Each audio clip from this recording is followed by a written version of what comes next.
Boldwood presents The Reckoning, written by Kerry Kaya and read by Annie Aldington. The moral right of the author has been asserted.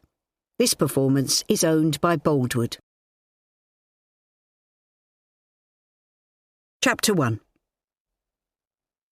Simon Treverne, better known as Skinny to his friends, clattered against the brickwork of the Spotted Dog public house, embarking with such force that his collar-length dreadlocks whipped across his face, stinging his cheeks. Not only had the unprovoked attack knocked the breath right out of him, but his pride had also been dented in the process. "Leave it out, man," he bitterly complained. "There's no need for this." "Then stop fucking me about," Joey Man snarled. "You told me you knew where to find him." "I do," Skinny protested, blinking rapidly as beads of perspiration broke out across his forehead. Even before he'd been shoved against the wall, he'd had more than just an inkling that Joey's patience was beginning to wear thin. And who could blame him?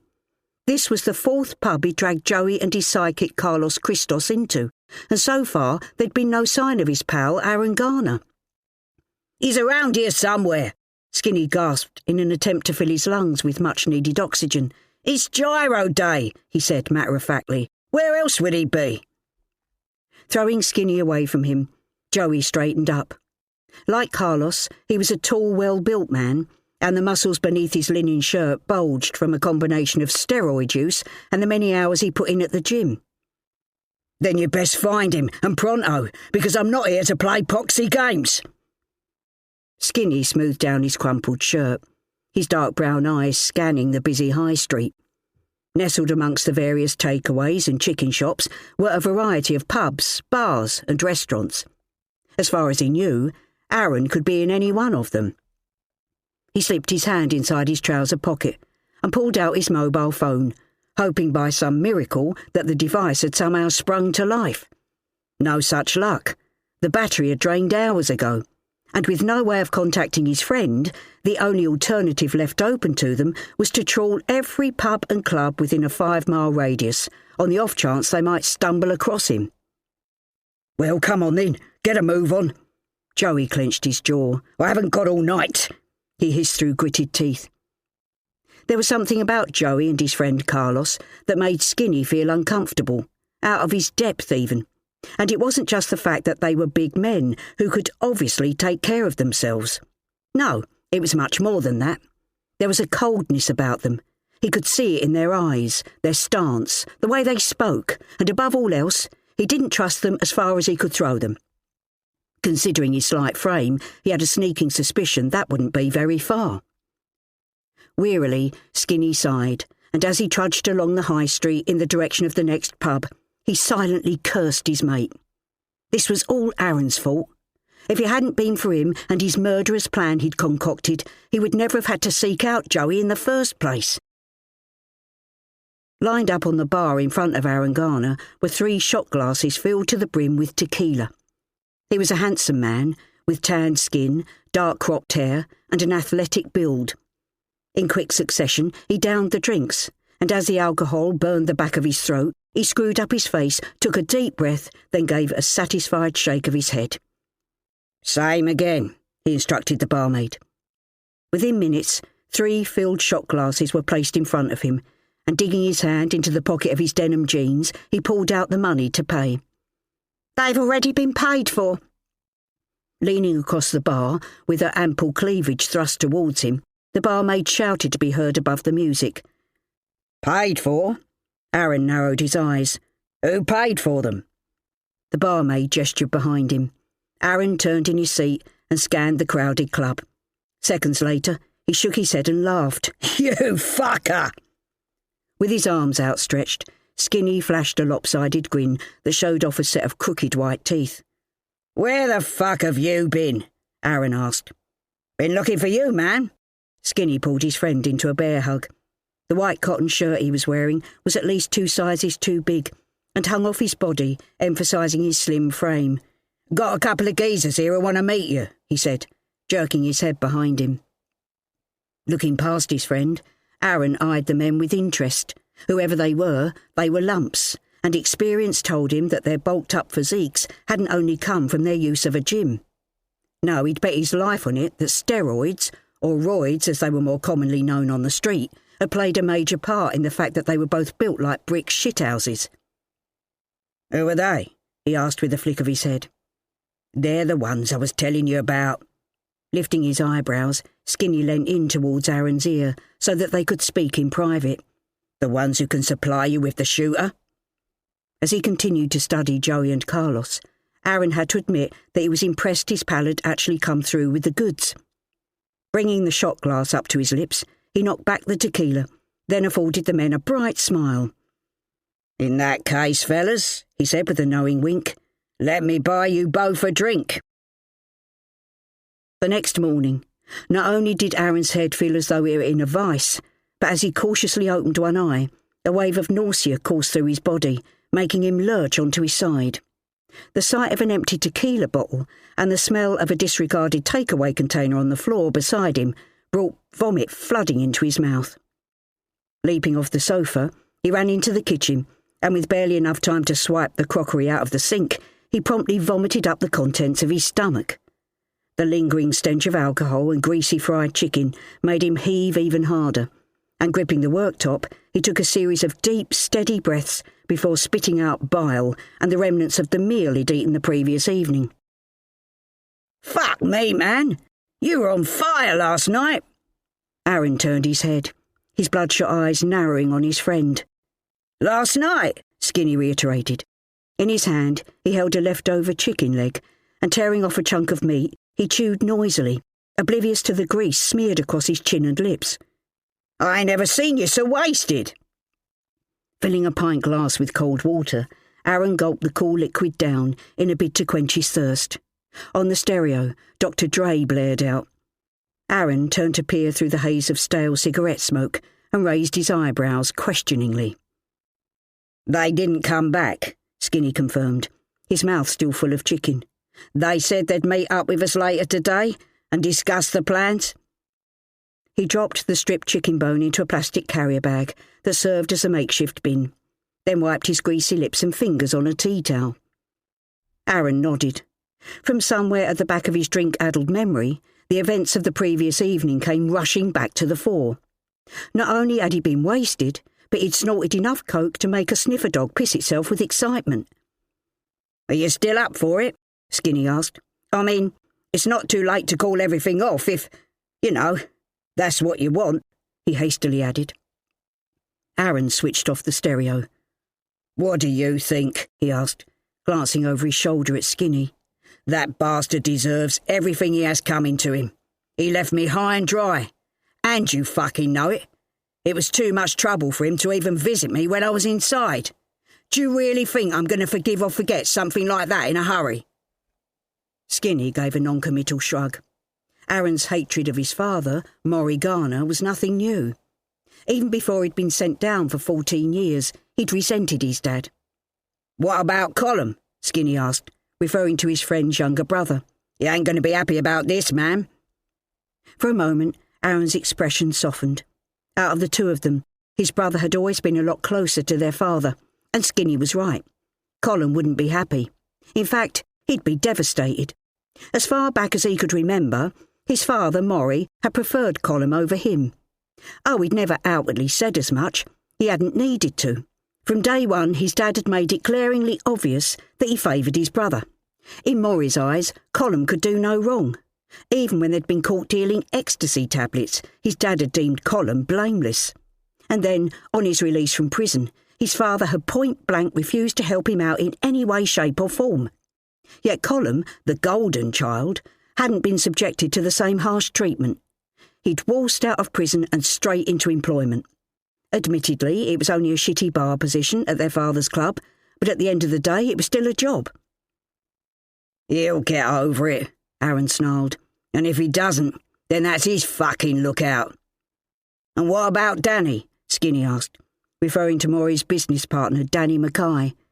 "He's not going to take this lying down. You know he ain't. He'll want revenge. He's going to hunt us down."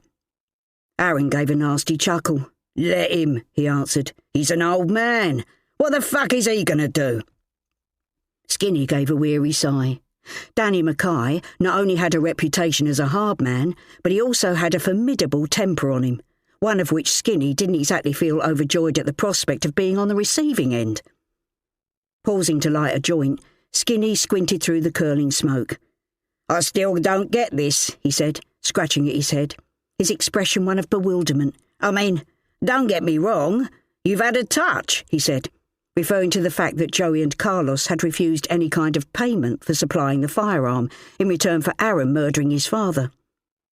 "But what are they getting out of this? Why are they so keen to do this deal? They don't even know your old man, do they?" Aaron took a moment to think the question through, and snatching the joint from Skinny's fingers, he took a deep toke. "Does it even matter?" he asked, his voice thick with smoke. Skinny shrugged.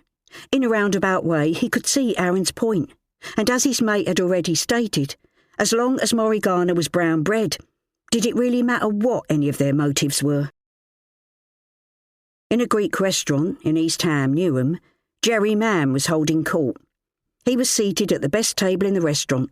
In front of him was a bottle of ouzo and the remnants of the meals he and his foot soldiers had recently finished devouring. In the background, Zorba's dance was playing. Rubbing his hand over his stomach, Jerry belched loudly.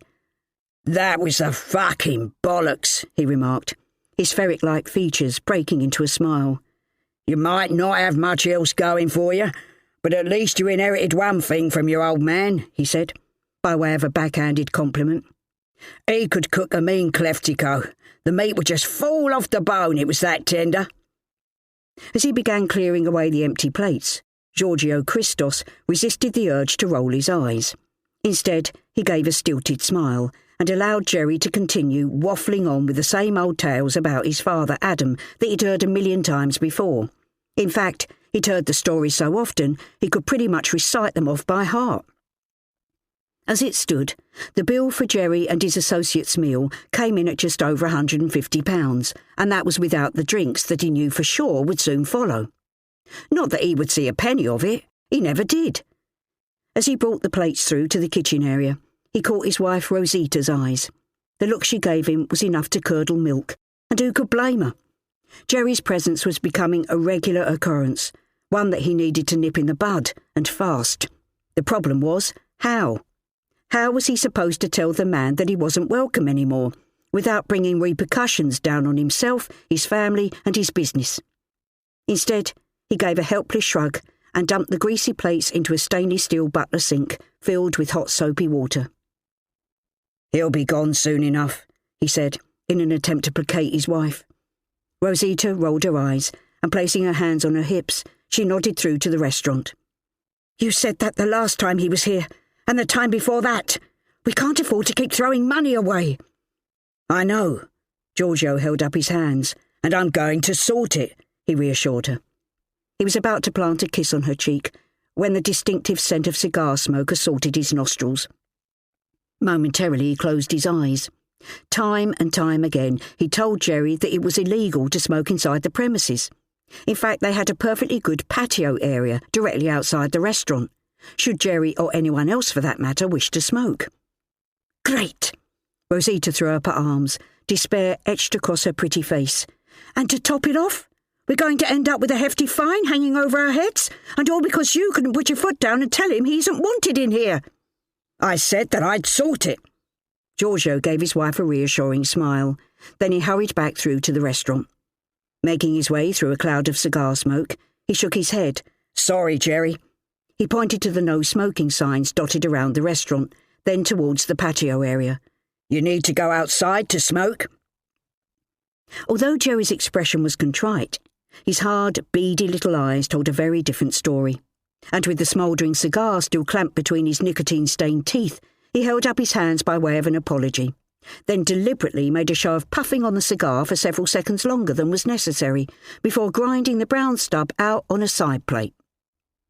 Giorgio sighed, and with a surreptitious glance at his watch, he wished that his cousin Carlos would hurry up and show his face, conclude his business with Jerry, and then let him get on with running his restaurant in relative peace. Moments later, the restaurant door opened, and two hulking figures entered. "Well?" Jerry asked his son. How did it go?"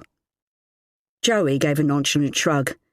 "The stupid little fuckers fell for it hook, line and fucking sinker." Taking a seat at the table, he helped himself to a glass of ouzo. Swallowing down a large mouthful of the clear aniseed-flavoured liquid, he grimaced. "Oi!" He clicked his fingers in Giorgio's direction. "I can't drink this shite. Get me a proper drink, a beer or a lager, and make sure it's none of that watered-down shit either." "And they didn't suspect anything?" Jerry interrupted, stabbing a stiff finger in his son's direction. "Nah, Dad," Joey chuckled. "Like I said, they're as thick as shit. They don't own a brain cell between them." He leant across the table. "Trust me, this is going to be easier than we first thought. Garner hates his old man even more than the two of you do, and we all know how much you and Carlos," he threw his mate a wink, "despise the murdering cunts." Jerry gave a thoughtful nod. Maury Garner and his business partner, Danny Mckay, had been a thorn in his side for more years than he cared to remember. Just the mere mention of the smug bastards' names was enough to make his heart quicken and his blood pressure skyrocket. In fact, there wasn't a word known to man that was strong enough to describe the burning hatred he felt for the two men. Garner and Mckay were a law unto themselves, and not only had they committed their fair share of brutal murders in their quest to rule the East End of London, but they'd also murdered one of his closest friends, something he couldn't and wouldn't ever forgive. Oh, they pretended to have turned over a new leaf, pretended to have gone straight, but it was all bullshit, all lies, and given half the chance, they wouldn't think twice about throwing their weight around or raining down terror on those around them. It was who they were. It was ingrained in them. It was why they had to die. "They'll get what's coming to them," he reaffirmed. "And believe me when I say this, the no-good bastards have had their day. There's only one top dog in this town, and that's me," he spat, jerking his thumb towards his chest. Carlos nodded in agreement, his eyes instantly becoming hard. Unlike his uncles, he'd never fully believed that Freddie Smith, a known face in the criminal underworld, nor his associate, Lee Hart, had been solely responsible for the murders of both Giorgio's father and their younger cousin, Nico. Poor, sweet, innocent Nico, who wouldn't have said boo to a goose. Even as the family had meted out their own form of retribution upon Smith and Hart, Carlos had been unable to rid himself of the niggling doubt at the back of his mind. It had been the fact that Garner and Mckay had been so eager to do a deal with Carlos's uncles that made him question if they had the right men. After all, they'd worked for Freddie Smith, so what exactly did they have to gain by pointing fingers? And, more to the point, what were they trying to hide? As his cousin placed the bottles of beer on the table, Carlos motioned for Giorgio to sit down with them. Wearily, Giorgio lowered himself onto the chair. He was a handsome man, with an olive complexion and dark hair that was beginning to prematurely turn grey at the temples, just as his father's had done, before his life had been so horrifically cut short. "We've made contact with Garner's son," Carlos stated, before casually reaching out for a small bowl of sunflower seeds. "Everything is in place." He prized open one of the black and white shells to reveal the seed inside and popped it into his mouth. Dread filled Giorgio, and he shot a nervous glance in the direction of the bar, where Rosita and their two daughters, Bianca and Elsa, busied themselves.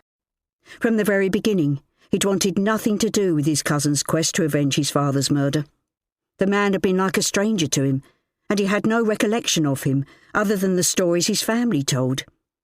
He rubbed a hand over his pale, clammy face and gave a weary sigh. "I want no part in this." The muscles across Carlos's shoulder blades tensed, and sitting back in his seat, he studied his cousin through narrowed eyes. "Those bastards," he growled. "They left your father to swing on a hook.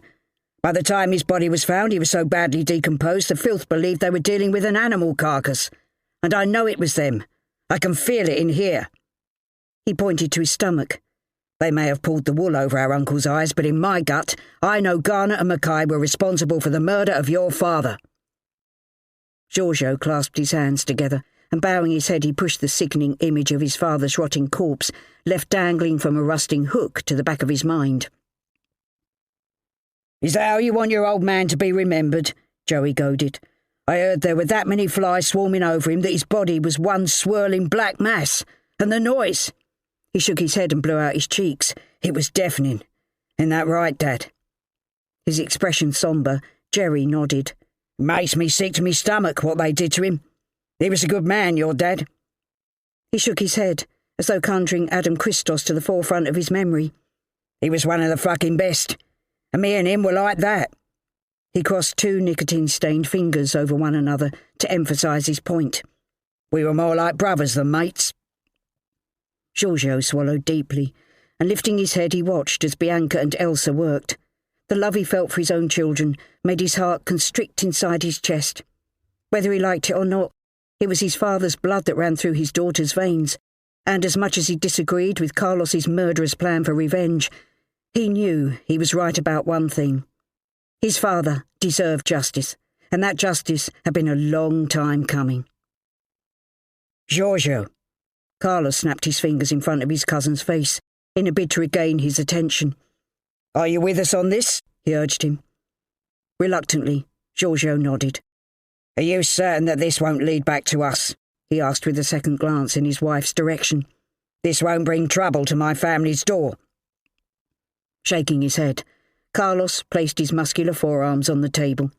He and Joey had hardly been able to believe their luck when Skinny had actively sought them out to buy a firearm for his pal Aaron Garner.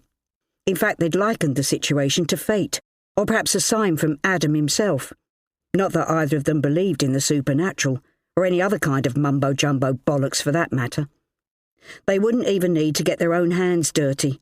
The stupid bastards had no idea they were being used, that they were about to become the scapegoats in their murderous plan.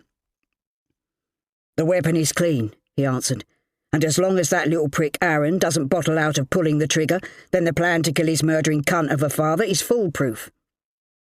A smug grin spread across Jerry's face, and he rubbed his hands together with glee. "It's a win-win situation," he said with an arrogant laugh. "At least for us, anyway. I'm not so sure the same can be said for Garner and Mckay." Giorgio sighed. He couldn't help but think they were sitting on a ticking time bomb. Old feuds were about to be reopened, and the last thing the Christos family needed was to be embroiled in another violent, bloody war. Chapter 2. From his position at the bar, Danny Mckay watched as the woman up on the stage belted out the final chorus to Beyoncé's Survivor. To say that Maria Aylott had a pair of lungs on her was an understatement, and as she gave a mock bow to the empty club that he co-owned, Danny gave her a round of applause. "You smashed it," he called out to her. As she climbed down from the stage, Maria waved his praise away and feigned coyness. The truth was, she already knew she was a star. She could have made it to the very top of her game, and would have done too, if the opportunities had come her way. She was sure of it.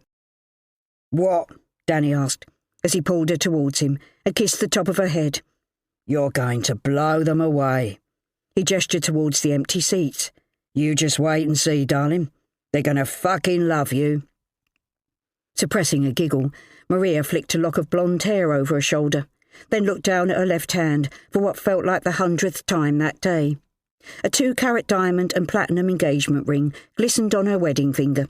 She was so happy that she felt fit to burst.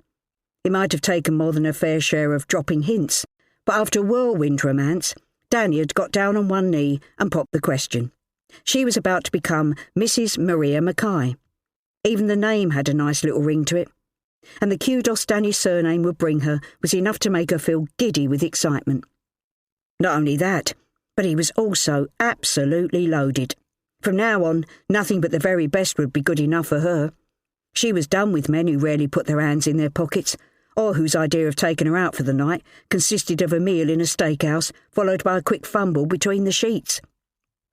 No, her new life would consist of champagne lunches in the most exclusive of restaurants, designer clothes and handbags, and if she so wished, she could even bathe in her favourite perfume, Chanel No. 5. No longer would she be regarded as just one of his many birds. She was about to become his wife, an honour that until now only the first Mrs. Mckay had been afforded. The thought of Danny's ex-wife Maxine was almost enough to make Maria's forehead furrow, and her lips curl down at the corners. Still, she thought to herself, Maxine was history. Nothing more than a stuck-up, dried-up old has-been. No, this was Maria's time to shine. It was her time to hog the limelight, and hog it she most definitely would. "Look who I found lurking outside." Striding across the dance floor as he made his way towards his office was Danny's oldest friend and business partner, Maury Garner, and he jerked his thumb towards the younger man beside him. Just the mere glimpse of Danny's son was almost enough to make Maria puff out her cheeks with annoyance. From day one, Danny's children, Logan and Lexi, had had her sussed out. She could see it in their eyes, and in the way they spoke to her. As far as she was concerned, Danny's kids were like bad pennies, always turning up when they weren't wanted, at least on her part anyway. The same couldn't be said for Danny, who idolised the little brats. Not that she would show her displeasure, of course. She knew how to play the game. Until she had the wedding band on her finger, her upcoming nuptials were not written in stone, but once they were, Logan and Lexi had better watch their backs. "What are you doing here?" With a quick glance at his watch, Danny slipped off the bar stool and gave his only son a concerned look. "Why aren't you at work?" "I'm on my lunch break." To prove his point, Logan waved a pre-packed tuna sandwich and a bag of ready salted crisps that he'd picked up from the meal deal section in Tesco underneath his father's nose. Danny shook his head. "What are you wasting your money for?" he scolded. "We could have rustled you up something to eat here." He gestured in the direction of the laminated menus that were dotted around the club.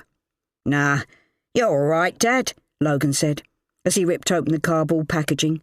"It's no problem. I can pay for my own lunch." His words were loaded with meaning, and he shot a glance in Maria's direction. It was no secret that his father's latest girlfriend liked to spend his money quicker than he could earn it. Logan was a good-looking man, and had inherited Danny's dark hair and green eyes, although it was fair to say that after turning 56, Danny's hair was more salt and pepper these days. Somehow, his new image suited him, and made him look all the more distinguished for it. The uncanny resemblance father and son shared was where the similarities ended. Before buying the club, Danny had lived a life of crime, and it was only the murder of one of his good friends that had made him sit up and take a good look around him at the life he was living. These days, he liked to keep his nose clean, and although his name alone still instilled fear in those who knew of his reputation, he was proud to say that he lived his life on the right side of the law. Logan, on the other hand, had done well at school and had gone on to study business at college. Much to Danny's pleasure, their lives were poles apart. Not for 1 minute had he wanted his children to follow in his footsteps. In fact, show him a man in his line of work who did, and he'd show you a liar. "Well?" Throwing Maria a wide smile, Danny gestured towards the diamond ring glinting on his newly appointed fiancée's finger. "I was going to wait until I saw you tomorrow night, but seeing as you're here, I've got some news to tell you." Thrusting out her hand, Maria waved her ring finger in Logan's direction. "We're getting married," she gushed. His eyes widening, Logan almost choked on his sandwich. "When did this happen?" he spluttered, as he tried in vain to force the bread down his throat in one large gulp. He was no expert when it came to diamonds, but even he could see that his father had paid out a hefty sum of money for the engagement ring. "Last night." Maria's voice was high as she answered. "But don't worry," she laughed. "I don't expect you to call me Mum." Logan narrowed his eyes, as if he'd even contemplate calling her by anything other than her name. "I've already got a mum," he stated, "and I don't need another one, thanks. So I'll stick with Maria, if that's all right with you." The smile slipped from Maria's face, and snaking her tongue across her teeth, she glared at her fiancé's son, wishing more than ever that he and his younger sister would just disappear out of Danny's life. "Well, congratulations, I suppose," Logan added, somewhat reluctantly. Not for the first time since his dad had met the singer, he wondered just how much his father knew about his latest squeeze. She'd certainly wasted no time in getting her claws into him, that was for sure. "When's the happy day?" "As soon as possible," Maria chipped in, before Danny could even open his mouth to answer. In fact, as far as she was concerned, the sooner they were married, the better. What was the point of them having a long, drawn-out engagement when they could be man and wife within a matter of months? She quite fancied herself living in his opulent home in Hutton, Brentwood, and it would be one hell of a step up from her rented flat in Romford. I'll leave you two boys to it, she said, giving Danny a swift peck on his lips, leaving a trace of lip gloss behind. But don't be too long, she pouted. I'm going to need help with my zip. Taking one last look at her engagement ring, Maria sauntered across the dance floor as though she already owned the club. Wiping away the sticky residue from his lips, Danny smiled as he watched her go, then turned to study his son. You're all right with this, aren't you? He asked with a flick of his head in Maria's direction. I mean, you do like Maria, don't you? Logan was cautious of how he answered. He wanted to say no, that it had been a case of loathing at first sight, and that he had a pretty good idea the feeling was mutual, especially if the daggers Maria shot his way were anything to go by. But not only that, he didn't trust the slapper, not to take his dad to the cleaners once she had the wedding ring on her finger. Instead of voicing his concerns, Logan clapped his father on the back. The last thing he wanted to do was burst his father's bubble. His dad had been on his own for too long, and he deserved to be happy. Yeah, of course I do. I'm happy for you, Dad. You deserve this. Relief washed over Danny, and cocking his head to one side, he asked, So what brings you here? Logan looked around him. I just wanted to check everything was ready for tomorrow night. Lexi's already been on my case. He laughed. You know what she's like. If it ain't perfect, she'll end up blowing a gasket. And as it is, I think Mum's all but ready to lose her rag with her. Rubbing his thumb across the rough stubble that covered his jawline, Danny sighed. From the moment he'd agreed that his daughter could host her 18th birthday party at the club, he'd regretted his decision, and knew for a fact that his ex-wife Maxine would have something to say about the situation. As it was, she could barely stand to be in the same room as him, and despite the fact they'd been divorced for almost 18 years, time hadn't proved to be such a good healer after all. Are you sure that your mum's okay about this? I mean, he gestured around the club. If it'll make life easier, I could fuck off someplace for the night. Nah, don't be daft, Dad. Logan gave his father a wide smile. Besides, Lexi would go fucking spare if you're not here. I think she likes you even more than I do, he said with a playful wink. Danny gave a hearty chuckle. He'd often referred to Lexi as a firecracker. She was hot-headed and had a temper on her, one that she'd inherited from him. He could certainly see nothing of Maxine in her. Don't worry. Everything's sorted, he answered. He was thoughtful for a moment, and tilting his head to the side, he studied his son. Are you sure that you're all right about me and Maria getting married? Because the last thing I want is for this to cause any aggro between you, me or Lexi. You're my kids, and if you're not happy, then... His voice trailed off. Logan swallowed deeply, then shoving his hands into his trouser pockets, he gave a tight smile. Of course I'm all right about it. Why wouldn't I be? And Lexi too. She likes Maria. It was a lie, and he knew for a fact his sister was of the same opinion as he was. They'd discussed their dad's girlfriend enough for him to know that Lexi couldn't stand Maria. Good. Beaming from ear to ear, Danny winked. Because I want you to be my best man. Careful not to let the smile slip from his face, Logan inwardly groaned. And as the words "no fucking way" formed in his mind, his lips involuntarily opened, and before he could stop himself, he answered, It'd be my honour, Dad. 30 minutes later, Maury stepped out of his office and joined Danny at the bar. Has Logan gone? He asked, as he helped himself to a shot of brandy from one of the optics. Yeah, he had to head back to work, Danny answered. And how did he take the news? Taking a sip of his drink, Maury jerked his head towards the stage where Maria had gone through a set in preparation for Lexi's birthday bash. Nodding his head enthusiastically, Danny grinned. Good. He's happy for us. He's agreed to be my best man. Maury was thoughtful for a moment. Do you think this is a bit too soon? He said, voicing his concerns. I mean, you've only known her 5 minutes. Why not wait a while? Give it a year or two, and then think about popping the question. Danny's smile slipped away. In his heart, he knew Maury was right, that it was too soon, that he and Maria barely knew each other. But what he did know about her, he liked. I'm not stupid, he protested. As if on cue, Maria called out Danny's name, her voice sickly sweet and grating to both men's ears. I think you're wanted, Maury said. suppressing the laugh that threatened to force its way out of his throat. Danny rolled his eyes. "What?" Maury chuckled. "If you go through with this, then you'd best get used to that ball and chain around your ankle, mate. You're about to become a married man." "Leave it out," Danny groaned with a half-laugh. "Maria's not like that. She's a fucking diamond." "She's a woman. Of course she's like it. They're all the bloody same." Maury held up his hands. "I'm only speaking the truth. You just wait and see. Before you know it, she'll have you exactly where she wants you, and that's under her thumb." To prove his point, Maury pointed his thumb downwards and twisted it from side to side. "Yeah, all right." There was a twinkle in Danny's green eyes as he set off across the dance floor. "Hasn't done you any harm, has it?" he called back over his shoulder. "From what I remember, you couldn't wait to get Sophie down the aisle," he said, referring to his friend's wife. "True," Maury laughed.